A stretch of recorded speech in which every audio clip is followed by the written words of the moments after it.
Hello. This is take two of this, apparently, because apparently, if you click away from your webcam thing, it stops recording. And I was like halfway into this thing. Anyways, the intro was 2 minutes long last time. I wanted to preface this vlog a little bit because it's a little bit different from the ones I usually do. Normally, I'm very off the cuff talking about random shit like Pokemon and whatnot, and I would love to do that today, actually. But I have a topic that I want to talk about, and I kind of wrote this essay about a week ago, and then promptly did nothing for it. Did nothing with it for a week, um, and then yeah. So I'm gonna try just sort of reading and narrating that for you. The other thing I want to mention, and I don't normally mention this sort of thing, but we are going to get into some heavy topics today. We are going to talk about death, and I will be giving a sort of a mention, an extended mention, I'll call it, to the topic of suicide. The discussion of that isn't going to be too in depth, but it is sort of an impetus for the rest of this uh, thing that we're doing here.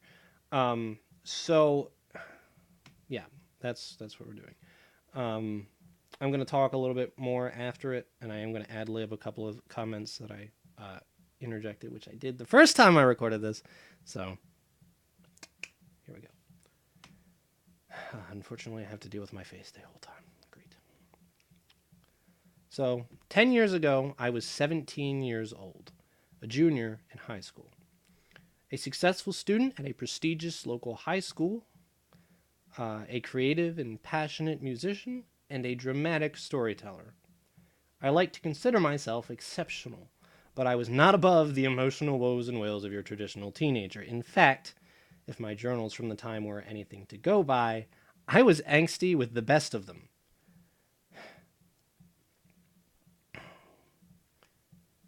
Um, yeah, adding to my the prestigious local high school thing. I'm pretty sure it was like the best school in the state. We were like number one. We were like Schmidt's Blue Ribbon Red certified. Wow, don't try to add jokes to this.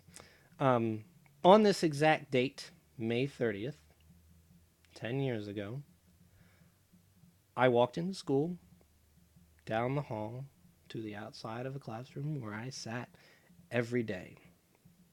But today, something was wrong. Some of the usual students that were there every day, same people, were in tears. I hadn't heard anything. Um, Facebook was around, but it wasn't the catch all sort of social media crazy life engulfing thing that it was today.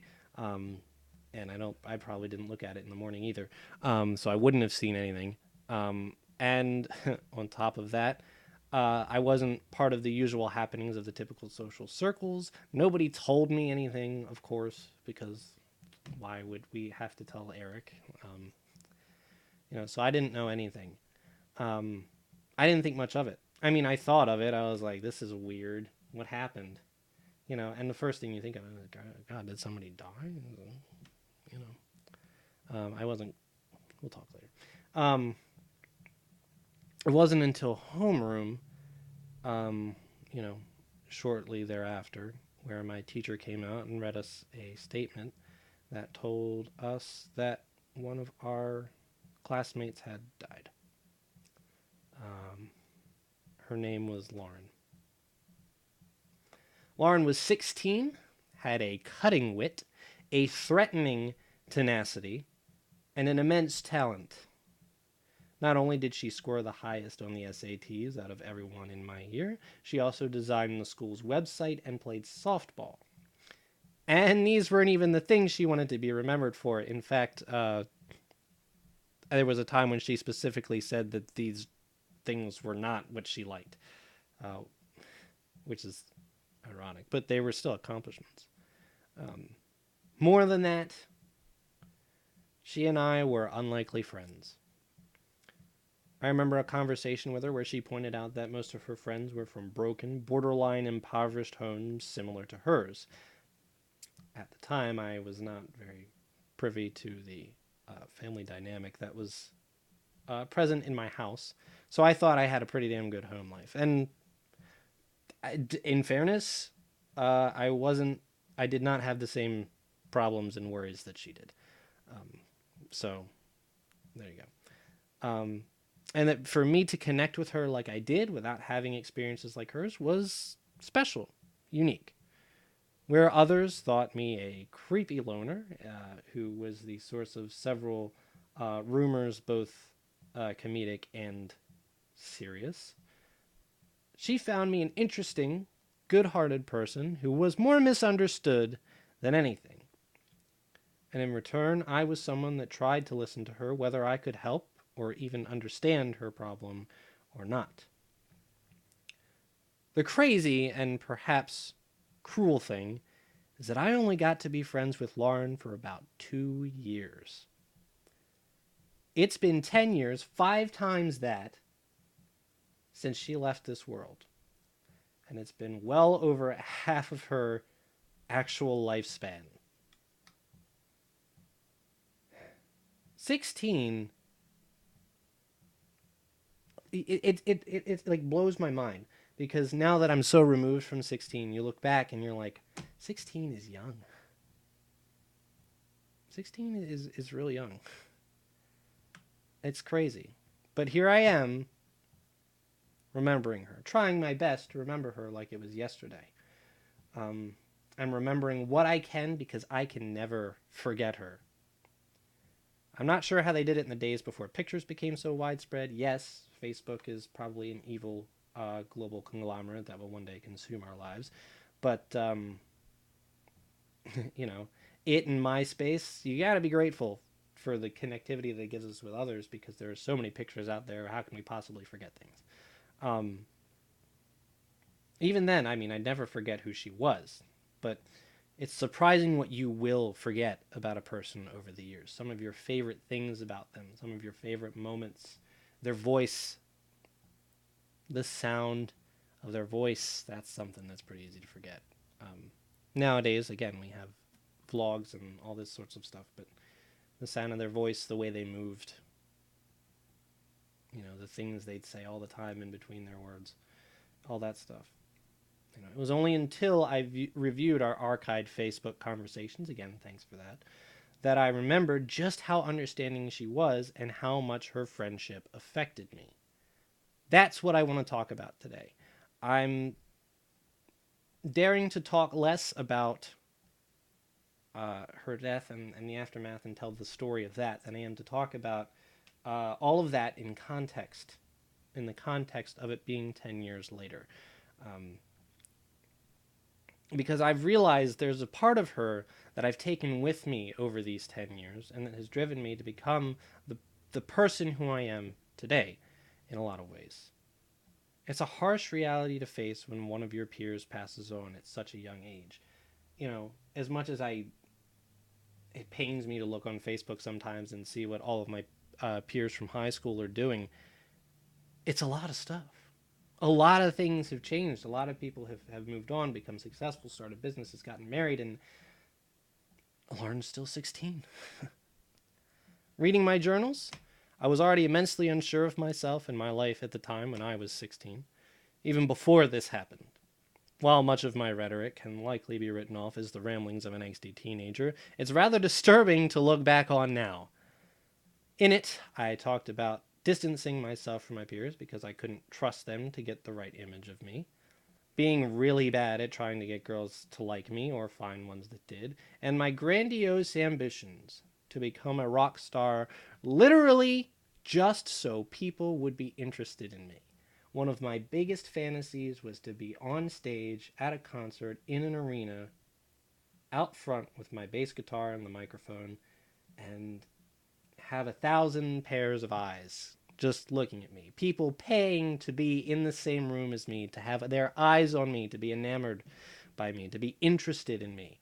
I had a very, this is probably a topic for another day too, but I had a very big soft spot for Rivers Cuomo and his Alone albums, where he described sort of his dealings with fame. But that's all I wanted. And looking back on it now, it's like, wow, the whole rock star thing was just me wanting people to like me. So that kind of sums it up. Even then, I had problems trusting people, and I could never see their caring for me beyond the days on which it occurred. Even Lauren wasn't immune to this. I like to talk like I was, like she was, because she was up here now. Mm-mm. I honestly wish someone cared, slash, I had a friend at high school. A real one, I said on May 13th, 2009. Yet I didn't know what I had back then, nor what I would lack in the future. High school is tough for everyone, and it's only in hindsight that we figure out why. Think about it. You're still forming as a person. You have to compete with academics irrelevant to your fun-seeking brain being force-fed to you, sometimes excessively. The pressure is on to do well in order to boost your future in ways you can't possibly comprehend because you're 16. On the other hand, you have to figure out how to navigate the social structures around you, how they make you feel and how they make others feel, in friendships and rivalries, while lacking the insight to know how these things will actually affect you. You're expected to not only manage 5 days of school a week, but homework as well, leaving little room for exploring things that might enhance you as a person, and also sleep. I could go on, and I wish I would. Even though that's standard, I want to highlight that my high school was particularly competitive and the standards were high, and my personal standards even higher. If I got anything less than an A, I was trash. That's pretty much, there you go. That's not exactly a rare story, but I guess people who also feel that way know how it was. Um, I think the other thing that's important to note is that prior to high school, I didn't have to work for anything. I was smart enough to just like crap out whatever, and it was done. Being in a competitive high school really was a challenge for me. So there you go. Most of my peers pushed through the same sorts of struggle that I did. So discussions over how much pressure we were under and how miserable we were commonplace. I wrote the tongue-in-cheek song I'm So Dead in my junior year to describe that feeling. It would later become ridiculously ironic. All of this to say that on May 30th, 2009, I did not need the announcement that a friend had died to affect my mental state. We would later learn that indeed the leading theory behind her cause of death was suicide. While the whole situation was a shock, even then, it sort of made sense. I'd discussed the idea myself in several journal entries prior to that day, and I'm certain Kill Me Now and other alternatives were exchanged regularly between myself and my peers in conversation. Mostly sarcasm, but you wonder how much after something like that comes out. I won't go into the things I said after that day. Definitely not. I always had trouble viewing the people around me as friends. Even my bandmates, to whom I was closest and to whom I, was growing up with, people I knew for years and years. People who had stuck with me even before high school, because that was rare. I went to a high school that not many of my previous friends did, and they all came with friends. Again, my high school experience is probably best left for another vlog, but it's context. People, I felt, were mostly just on this planet to judge me and make me feel bad about myself. Looking back, I must have at least at one point been quite bewildered by Lauren myself, as she was with me. She never pried further than I would allow or desire. She praised me, called me fucking awesome at a couple points, and was honest in a way I knew was genuine because of how quickly she'd speak her mind on others, and she did, and it was pretty great. Well, that and because she wasn't afraid to yell fellatio down the hallway if the context was there. Who was this person? Lauren not only enjoyed my attention, she sought it out on several occasions. Occasions which more or less no one else did. Even back then, if I didn't start the conversation, guess what? There wasn't a conversation. That's how people were back then, and that's how they continued to be. You gotta understand, too, that I was very straight-edged. For example, the aforementioned fellatio incident, I was like, what's fellatio? Okay, yeah, I was young and privy to the world. That was next year. I was very straight edged, tight lipped mostly. I was very quiet, even though I was in a band, and school focused. School came first. Academics came first. And despite how much I hated that, I remember myself being pretty good at adhering to it, or at least I complained about it enough to convince myself that I was pretty good at adhering to it. I was neurotic about doing well. It was a personal like I said, it was a personal failure of mine if I couldn't achieve at the level I wanted. This is something that Lauren and I actually relate a lot on, because she was like, everybody's pressuring me. Everyone wants me to do well. And, it's a thing. I was very like, if something was happening and I had schoolwork to do, nope, none of that. You know, that's how it was. I was pretty good at managing my time. Yeah. I never pulled all-nighters, but it was because I was pretty strict with myself. I was just neurotic about doing well, and I was very, tight on it. And that's what I valued. On some days when Lauren wanted to call me up and talk, I said I was too busy. Those are words I would very carefully ever say again. I understand that hindsight is 20/20, but when you're dealing with a situation like this, you spend the days after poring over every detail, everything you may have said wrong, and because the other person in those interactions is gone, you beat yourself up over it. This is doubly true when talking about suicide. What do you think was the first thing I thought when I looked back and saw all of the times when she complained about what was going on at home, or how she felt like she wasn't herself anymore, how she felt like she was different from who she was a year ago and she wasn't sure she liked it, or how much pressure she was under to do well at everything, even the things she hated, and not even really having the time to find out what she liked because she was too busy with those things. Of course, my reaction to that was I could have done more. I could have saved her. I could have. I truly believed it was in my power. My journal confirms that I filled my head with that belief, that I would have traded anything just to talk with her one more time, or to go back in time and just tell her no. When you're 17 and you know nothing about how depression or the human mind works, you really believe these things and you beat yourself up for it. It's all you can do. You just regret. You just regret.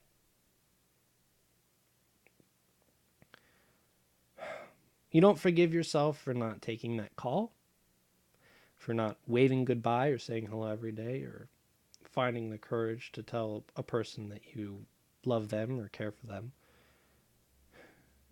For not appreciating every single moment you get, even the really stupid, dumb ones where it's just, you're sitting together somewhere. When someone dies, you're left with the hand you've been given. You don't get any more, and over time, that hand becomes less and less as you forget things. Death is a curious subject. I think most of us are used to death in fiction. The story is written such that a character that's destined to die for its plot is built up. Their arc is completed beforehand, their event is foreshadowed, and all of this gives the death its narrative impact. The same is true in life a lot of the time, too. People get sick, they get old, they've lived out their years, so when the time comes, you know it was time. Then there are those that come completely out of left field. One day you wake up and they're gone. There's nothing more you can do. Nothing more you can say. You don't get closure. You don't get to burn up a star to try and say goodbye. You don't get to do that. That's not real. You don't have the opportunity to go back and rewrite your last words to them, whatever they may be. And you don't get to fulfill those promises left on the table. I had one of those, actually. On October 10th, 2008, my band played a concert in a park in the middle of my hometown. And Lauren showed up, and her boyfriend. And it was Lauren's birthday. her 16th birthday. So naturally, I had to sing happy birthday to her so that all of Dundalk could hear it. And then we played a song for her. What song was it? Well, I already mentioned it, actually. After this concert, I told Lauren I'd give her a DVD of the show. Not a difficult task because I always made DVDs of shows for later reviewing. Guess what I felt bad for never doing for her because for some reason I waited on doing that. Again, hindsight, but you don't get that back. You don't get those moments back. Now, would it have meant anything if she died having that DVD somewhere amongst her possessions? Probably, collecting dust, watched once or twice maybe? Probably not. But these are the sorts of details you latch onto in your grief, and only because it's too painful to latch onto the good memories that you'll never get to make more of. My point is that you can't take people for granted. I would have thought that Lauren would go on to be someone I was totally jealous of on Facebook for finally being successful at what she did, getting away from her difficult home life and making a name for herself on her own. I would have had no reason to feel nothing but jealousy for her, like I did for a lot of my successful, very normal sorts of peers. I would suspect that somewhere along the way we would lose contact, just like I did with pretty much everyone from high school, and she'd be just another footnote in my life. Another brick in the wall, if you will. Just another one of those that ultimately, on a long enough timeline, lost interest. Do I prefer the alternative? No. But it's made me a better person. How? Because now I have an almost compulsive need to be the best friend I could ever be.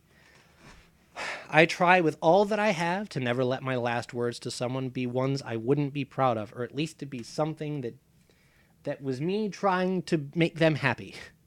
I would never want it to be said that I didn't try with the people that I love. That if they were to disappear tomorrow, I'd have done the things that were within my power to do. I fail at that. Sometimes I'm not honest, and sometimes I don't say the real things I want to say. And boy, can I hold a grudge. Something bad happens between you and me, I'll remember it. That's unfortunate, and that's the way it is. And I get that from my mom because that's what she does. And it's awful. If you wrong me, I remember it, unfortunately. And if it's not discussed and parried away, then unfortunately it sticks with me, and I make stupid decisions based off of that. Sometimes I'm not honest. I said that already.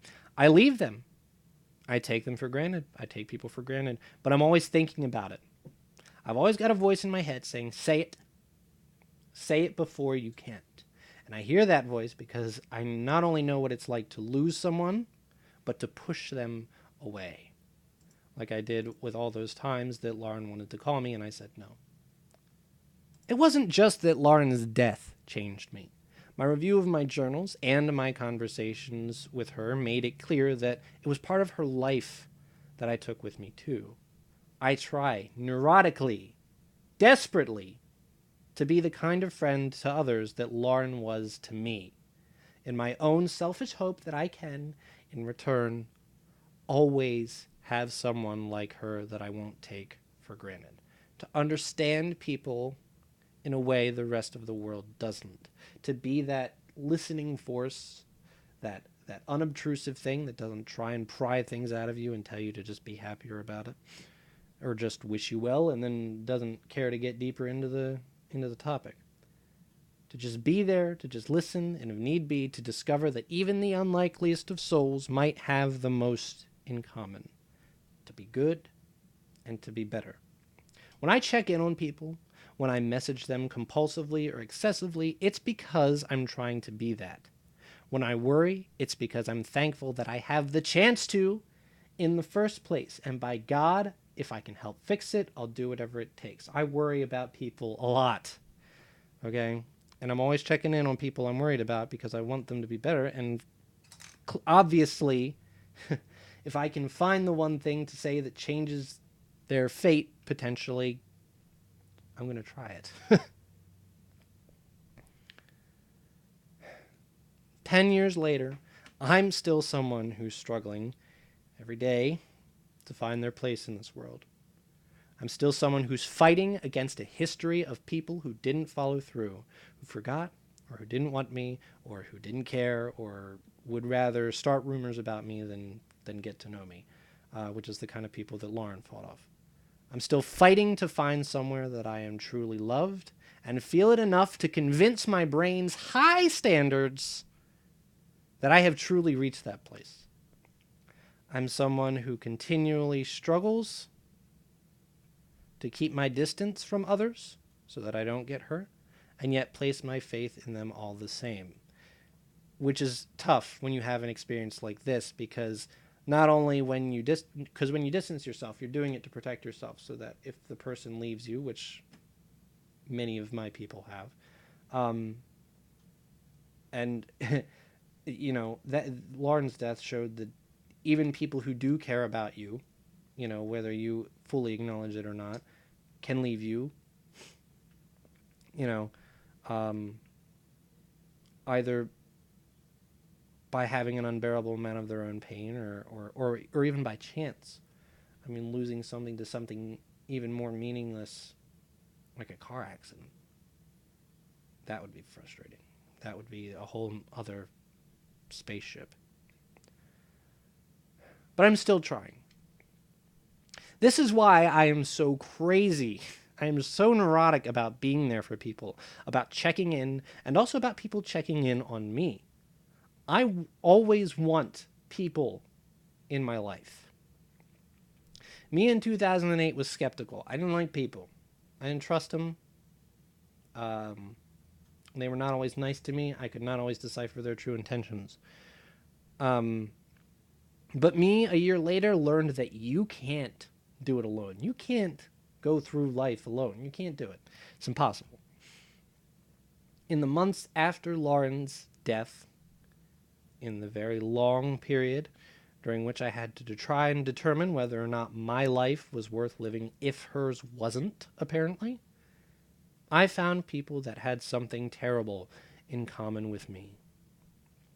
A love for this girl and a giant void that we tried to fill using each other's friendship. Even though these people, too, have faded into the distance, I don't think I would have made it out of there without them. At that time, they were all very, very important, and they were my lifeline. This is why I desperately cling to people who claim to care, because I'm still in a place where without them, I might not make it. And the way I cling to people, the way I take people at their word, is probably another topic itself as well. But this is part of the reason why. Because life is transient. I mean, at the end of the day, what am I preaching? A story that's been told 1,000 times before. People are temporary. I mean, people are permanent. There will always be people in your life, no matter where you are. But people are also temporary. So I want to remind you, in general, to be a friend. Sometimes being there for someone means compromising yourself, and I know that can be hard. But as I said, there were times when I wish I would have just done it. Those are the things that I regret. People first. Things you can always do. Moods and hardship will pass, but people are always here, and they're always in need. Never put off the small things that are within your power to make happen, and never take your opportunities for granted. Learn people. Learn them. It's not as hard as it seems. Learn what they want, how they want it, and when they need it. You'd be surprised at the times a little goes a long way. So that's where my essay ends. You can tell it was kind of unfinished. I don't feel like that conclusion was particularly summative of everything else that I was trying to say. My point, of course, being that, yeah, people are temporary. You don't know how long you get with people. You don't know what you would do and what you wouldn't. I talked in my journal a little bit about more of my regrets from uh, from knowing Lauren. I talk about how I had a crush on her and never told her about it. Um, I told her, there's just all these things, and I find myself still doing that. 10 years later, I still have the same problem, even though this happened. I'm trying to be better. I'm trying to be the me that I want to be rather than the me that I am sometimes, and it's hard. Um, and I really think, looking back, that this is that May 30th was one of the days that really formed me as a person, for better and for worse. For better, because I do try to be that friend. Every now and then, I try and be that friend. And I really do feel like I'm proud of the way that I do check in on people, that I do constantly give them attention. I know some people are introverts and they don't really need the attention or want it, or find it hard to deal with it. But, in my view, there's got to be people out there that care about you, unconditionally. There's got to be people that check in on you, that want you. Because if nobody out there wants you for who you are, for what not necessarily a skill or something that you bring to the table like a job, um, but you for you, for the things that you love, for the love that you share in the world, then it's hard. It's hard to keep all that to yourself. And, sometimes I feel like I'm doing that. Sometimes I experience something and I can't share it with anybody. I share my unbounding joy over a piece of music, or a game that I'm playing or something, and it's like there's nothing. It goes out into the ether and nothing ever comes back. It's like you expend the energy to do that. And I think that that's a pretty good thing, because I know I've seen a lot of friends talk about how, you know, oh, I really want to tell my friend this thing, how I feel, and I never built up the nerve to, or my anxiety is too great to actually talk about that or whatever. And I understand that. you know, I have that too, because I sort of assume in a lot of cases that people don't care what I have to say, or that people won't be in a mood to listen, or that people won't prioritize it over anything else.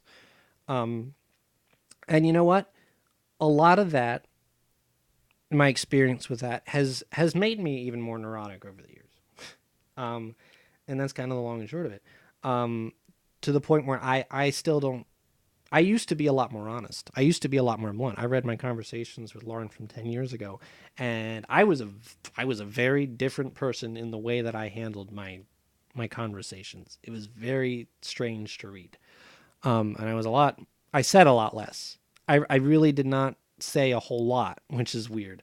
But I think I tried to say what I mean more than, trying to figure out the best way to put it. I love context. I love support. I love making things long winded so that I cannot possibly be misconstrued, and I still am. Um, Case in point, I'm here making a point for 33 minutes that's been made 1,000 times over, and that is that people can go.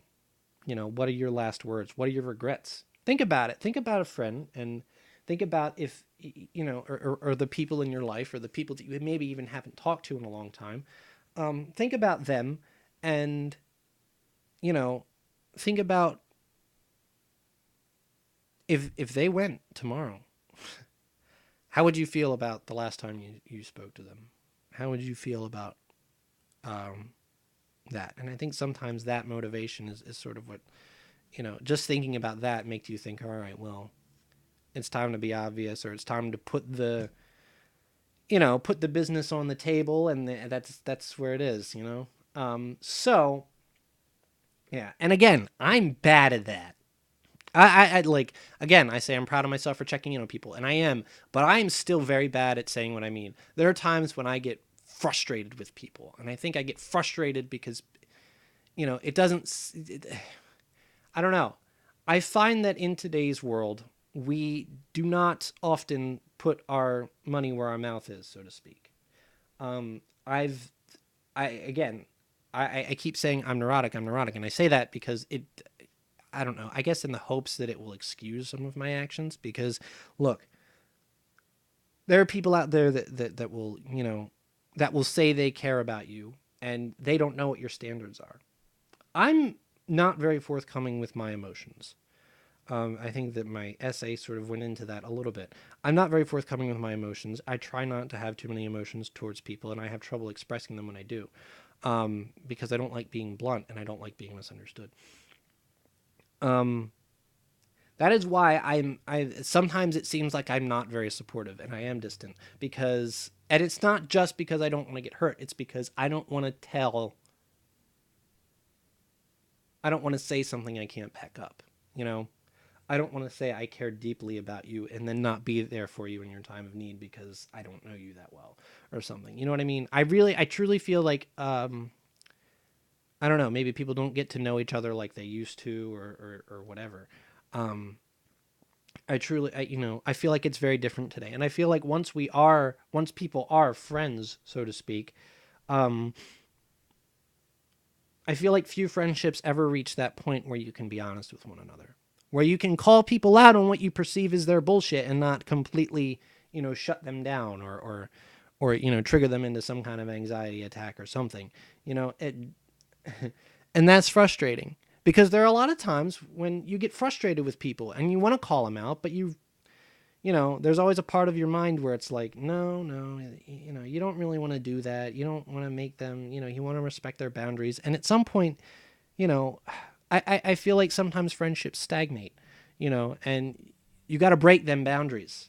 You got to break the boundaries. You got to break the rules, and you got to, you really got to talk about the tough stuff. I feel like, I don't know. I feel like there's not a whole lot of that in friendship anymore, and looking back on my friendship with Lauren and stuff like that it was there. I mean, it was, I wasn't very good at talking about like that about stuff back then. She would tell me about her problems, and I would, I would react nominally, and I don't know, if she tried to change the subject, I was there. I was like, all right, cool. Let's not talk about your having to move for the fourth time this year. You know, um, I was not very good at it, and I'm happy to say that I am better at that now. I am far better at listening, at focusing, and all that stuff. I mean, some of my friends take advantage of this. Look, let me tell you right now. If you're watching this, and we're friends and stuff, I am here to listen. If we have a bond and there's something that you need to vent about or whatever, I'm here. I'm here for it. Look, that's the thing. If I'm around, if I'm online, and you want to hop on voice chat and rant to me, um, I'm all about it. Do it. If you need a brick wall, that's, at worst, I am a brick wall. At best, I will try to help you solve the problem. And a lot of times maybe it doesn't seem like I do that, but again, I want all the facts before I start to analyze anything, and I'm pretty good at analyzing anything. Some of my friends will tell you this, that once I have all the facts, I will go ham on it. And even if I don't have all the facts, I will pour over the one I have. You can tell me about your problems one night, and the next day during work, I'll be sitting there thinking about it. I'll be like, man, how does he tell his mom, man? It's like, that's just how I am. I worry about it and I think about it, and that's the friendship that I want to offer to all my friends. Not, and again, not just because Lauren died and I never got to be that friend to her, but because that is essentially the kind of friend that she was. And she was the kind of friend that I wish I had. It's a weird cycle, and I don't know if I'm putting that into words correctly, but that's so important to me. That's so important to me. That not only can I try and be that friend for others, but for for whatever, that's who I want to be. If I know you and I appreciate you, and I've said as much, it means a lot coming from me. That means a lot when I say that sort of stuff, because I don't make friends very easily. It's not, oh, pop in, we like the same thing, yay. And no, it's like, you've got to not only like the same thing, you've got to be able to explain yourself. I always talk about how I like responses that are the 5-paragraph essay. Like, if you are going to tell me why you love something, you should put it in a 5-paragraph essay and fully explain it to me, because holy shit, look at me, I can do a 40-minute video on this stuff. I can really get going on stuff, but that's another topic. Again, my point is that I didn't just take things from the fact that people die. My point is that I approach friendship the way that I do because of the way that someone used to live, and the way that someone would have been great continuing to live. I would love to believe that Lauren would have been different from all of my other high school friends. And you know what? Because there's no reality proving me otherwise, that's my headcanon for that, essentially, is I truly believe that she, would still be here supporting me and talking to me every now and then. So, so again, my final point, God, I need to shut up. My final point being, of course, is to just be, I want to urge everyone to be really good friends. I want to urge everyone to try and see it from another perspective, try and view, their relationships from another perspective, and think about that and sort of try and view the world like that. I think some people I know haven't lost people like this. I don't wish that on anybody. It was terrible. It was awful. It was the worst friggin' time ever. Reading those journals was kind of terrifying, honestly. And there was a lot of complicated stuff going on. That's not the part I wanted to talk about, though. The part I wanted to talk about is being a good friend, and what that person who died on this day left with me as a person to help other people and to approach other people. Because that's what I learned. I learned you can't do it alone. My journals kept saying that after I did started making friends with people who had the same feelings towards Lauren that I did. You have more, like I did with Lauren.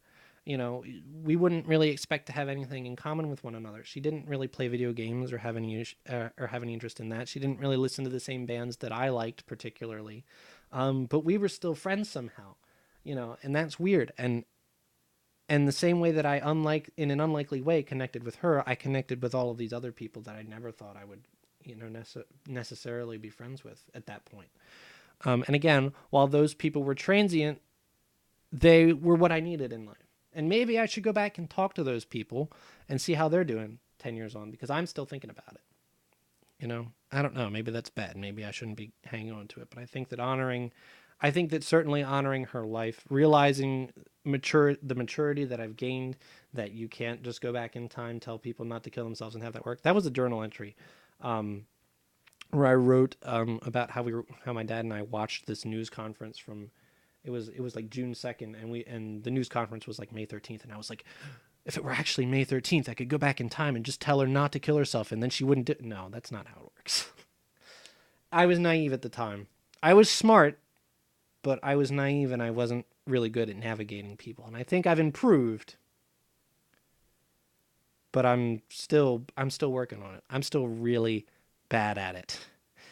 And I'm trying to be better, and I just want the opportunities. I think what I'm asking for is not only for people to be good friends and to accept my help as a friend when you need it, when you want it, or whatever, and to just be happy, make happy times. I know I'm talking about like help and stuff like that, but make happy times. There you go. Then the hashtag make happy times. You know,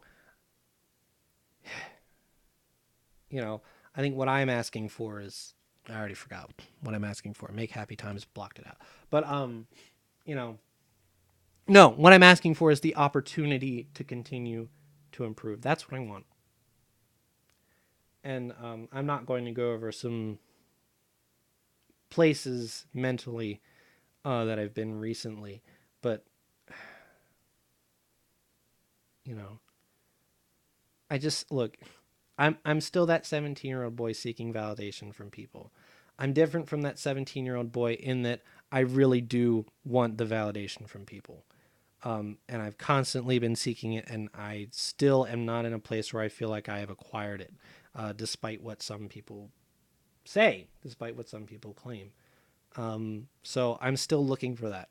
But I still want to connect with people. I still need to connect with people. Because I still truly believe that you can't make it alone. And I know that I can't, because in my mind, my validation is external. I can't be proud of the things I do unless other people validate them for me. And unfortunately, that's just the way I am. Anyway, That went on for a lot longer than I did. When I went to record this, I was like, oh yeah, it'll just be 20 minutes probably. No, it's 45. That's me for you. So, there you go.